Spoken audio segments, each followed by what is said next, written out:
As some of you may know, I was just doing a video on how to care for your cast iron. Well, I'm going to cook steaks for supper tonight, and I've got the pan in the oven. When I had it cleaned, I heated it up on the stove. I let it come to smoking temperature, and then I put it in the oven. You want your pan to be at oven temperature. So it's 350 is what I've got mine set on. So you want to let your pan sit in there for 10 or 15 minutes. My pan was already pretty hot because I had it on the stove taking care of the cleaning process of it. So here's the two steaks that I got for tonight. These are both New York strip steaks thin. They were both on sale at Walmart. I grabbed 2 packages. That's going to be 6 steaks.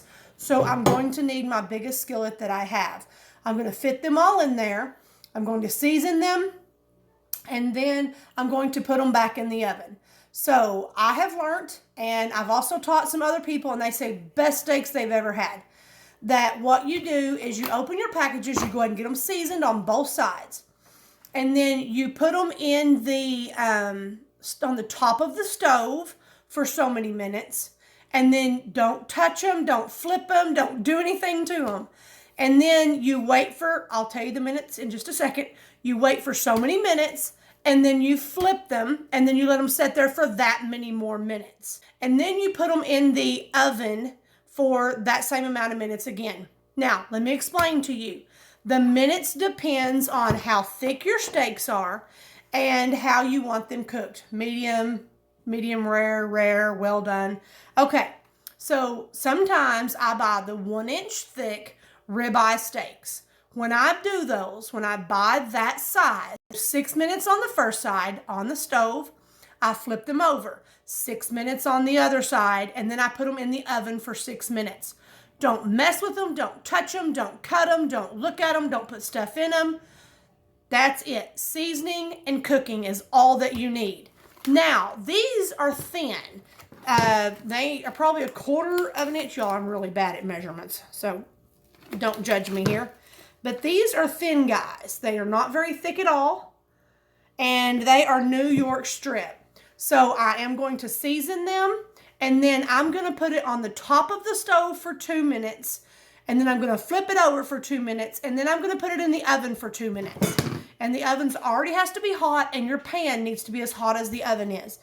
And that will make the best steaks. Now, the reason why I'm choosing to do 2 minutes each side, and because these are thin, and I don't like a well done steak. I don't mind it being a little pink in the middle, but I don't want it bloody either. So that's how I'm going to cook these steaks. If I start to notice that they're getting doner faster than I want them to be done, then I'll go ahead and flip them a little early and only leave them for the 1.5 minutes or however long the first side went, because I don't want a steak that is too done. So give me just a second. I'm going to season all these steaks and I'll get right back with you. So I took all 6 of my steaks and I seasoned them with my homemade season all that I make. And now I'm going to get my skillet out of the oven because it is hot enough. And I've let it sit in there for about 10 to 12 minutes, but it was already hot on top of the stove also.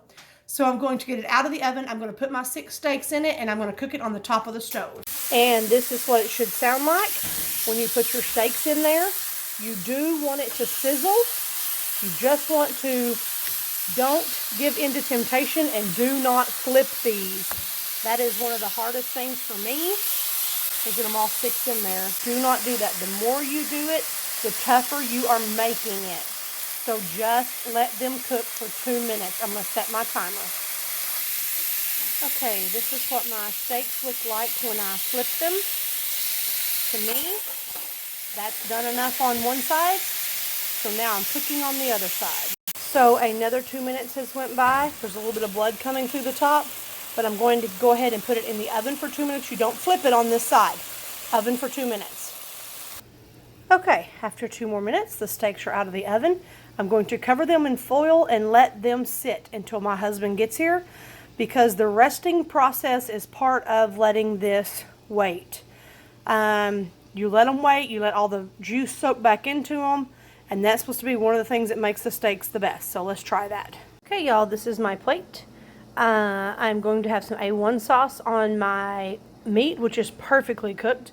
I'm also going to have this one piece of cornbread. I haven't had a whole lot of carbs today, and I feel like I need a few more. And this is going to be my plate, and my husband's not home yet, and I'm hungry, so I'm going to go ahead and eat.